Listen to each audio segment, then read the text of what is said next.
So the second question then for our booklet for the intermediate to higher tier is a parallelogram. Okay, and so a parallelogram we know has matching sides top and bottom, so they're the same length, and also the side diagonal lengths are the same. So in this one we've got 6 and 6, 9 and 9. So to draw using a ruler and a pair of compasses, so a pair of compasses is a compass, we have to set the compass to a 6 and 9 centimeters, which they've given us here. Okay, so 6 centimeter there has to be 6 centimeters this side. But I don't know exactly where it's going to be. I can't just put my protractor on and measure it, unfortunately. So with this set to 6 centimeters, using that one, I'm just going to put it on this side and do an arc. Okay, that's an arc of all the points that are 6 centimeters away. Now, because this line is 9 centimeters, this line's going to be 9 centimeters too. So I'm going to set my compass to the length of this line. So set it to that 9 centimeters. And like I did over here, I'm going to do the same here. So this is a set of all the points that are 9 centimeters away from C. And what you'll find is there's one place where they cross. And by joining up our points, we've made our parallelogram. Okay. Now it says you must show all your construction arcs, so they're looking to see the crosses there. Next, the line below forms a scale drawing of a garden with 1 to 200 as the scale. So that means 1 centimetre on the drawing is worth 200 centimetres in real life, so in the actual garden. What is the actual distance between X and Y in the garden? So we use this, we measure it on the diagram, okay, and very carefully then measure 7.4, I'm getting 7.4 centimetres. Now I think in real life this shape was, when this came out in the paper, it was exactly 8 centimetres, so the numbers were a bit easier. But we can work it out if it's 7.4 centimetres. 1 centimetre is 200 centimetres, that's our scale. So we're just going to multiply that by 200, which is 14.8 times with 2 zeros, so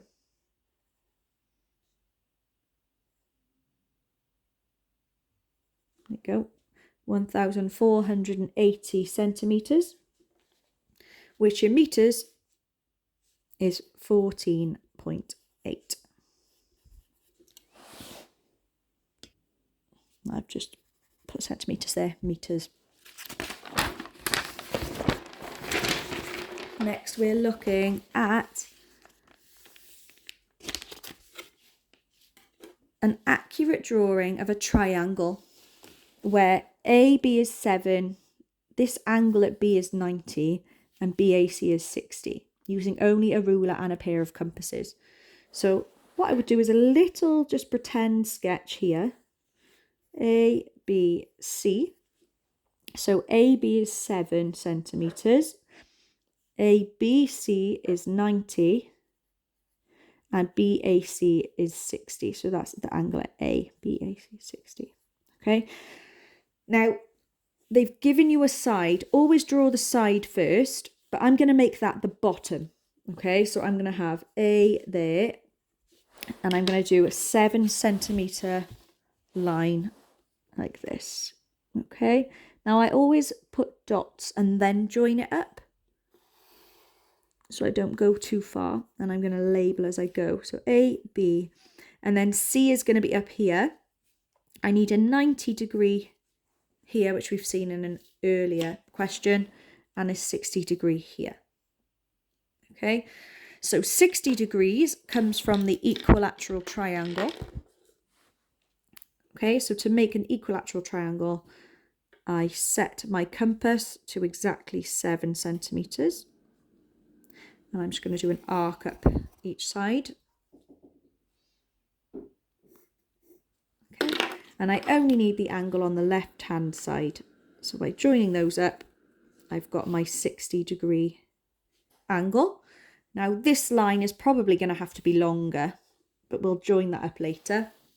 And then for our 90-degree angle, the first thing I need to do is make B the middle point, because that's how we draw a 90-degree angle.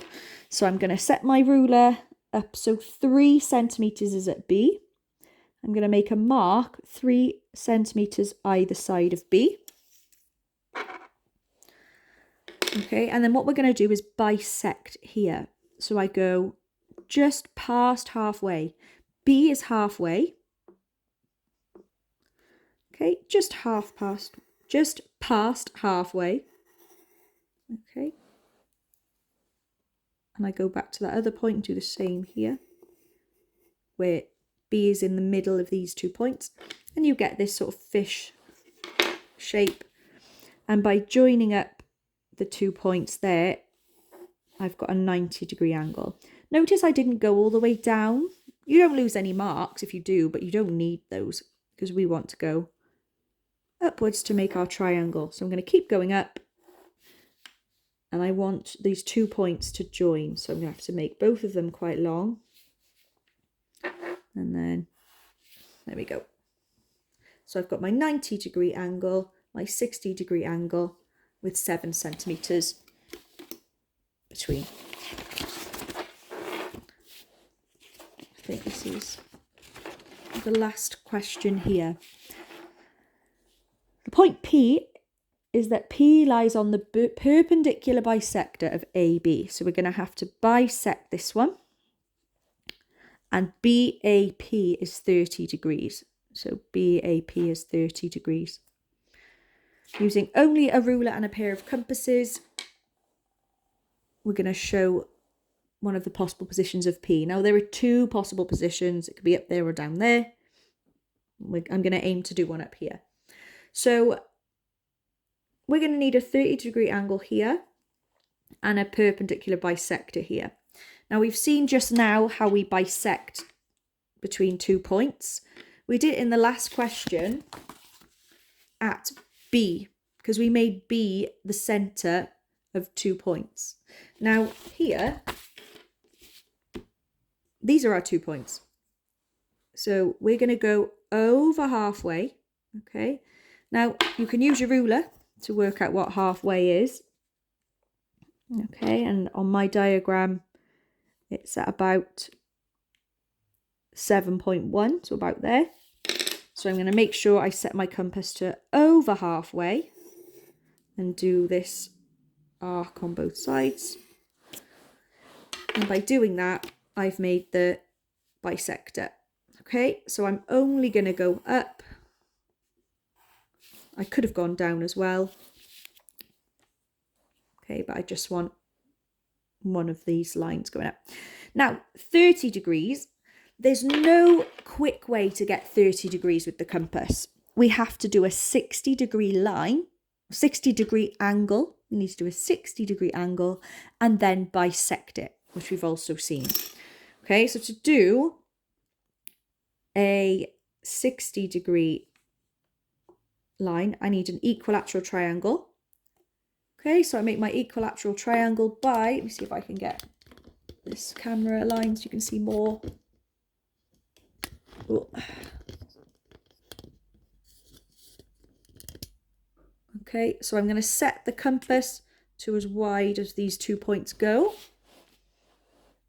Okay, and I'm going to do a big arc up here. Don't worry if you're going through the page or the writing. And the same on the other side. Okay, so that would make an equilateral triangle. And an equilateral triangle, all the angles we know are 60 degrees. So here we've got a 60-degree angle. And I just want to bisect it now to make my 30-degree angle. Now, I love bisecting angles. For me, it's the easiest one. So I put my compass on, and it doesn't matter how wide, it's just got to be comfortable.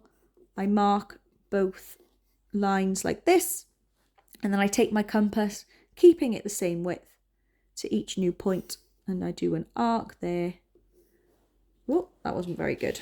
I was using my left hand. And there, I'll do that again.